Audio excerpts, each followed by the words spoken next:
நடிகர் விஜய் அவர்கள் பொதுவாக எல்லா மக்களையும் கருதுகிறார். பாகுபாடு இல்லை, ஜாதி இல்லை, மதம் இல்லை, பார்க்கல. எல்லா மனிதர்களும் சமமாக பாவித்து அரசியல் செய்கிறார்.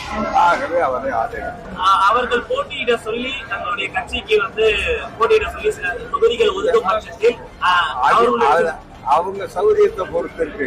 ஏதாவது உங்க இயக்கத்தின் சார்பில் யாராவது 2 பேர் 1 பேர் நிக்கிறாங்கன்னா நாங்க என்ன சொல்றோம், அவங்க அத்தகைய அரசியல் கட்சியின் அனுமதி பெற்று அவர்களுடைய சின்னத்தில் நிற்கலாம். சடங்குகள்ல இந்த முறை வாய்ப்பு கிடைத்தால், தேர்தல் என்ற சடங்குகள்ல வாய்ப்பு கிடைத்தால் எம்ஜிஆர் அதிமுக பங்கேற்கும். அதாவது எம்ஜிஆர் அதிமுக கழகம் அரசியலில் பங்கேற்கும், தேர்தல்களிலும் யாரை ஆதரிப்பது என்று முடிவெடுக்கும். அந்த ஆதரவின் அடிப்படையில் நாங்க ஒன்றும் கேட்க மாட்டோம்.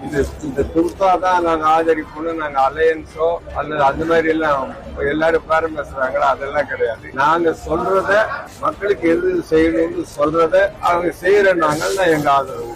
இப்பொழுதைய பொறுத்தவரை விஜய் உங்களுக்கு ஒரு எம்ஜிஆர் மாதிரியான ஒரு தலைவரா பார்க்கிறாருன்னு நம்ம எடுத்துக்கலாமா?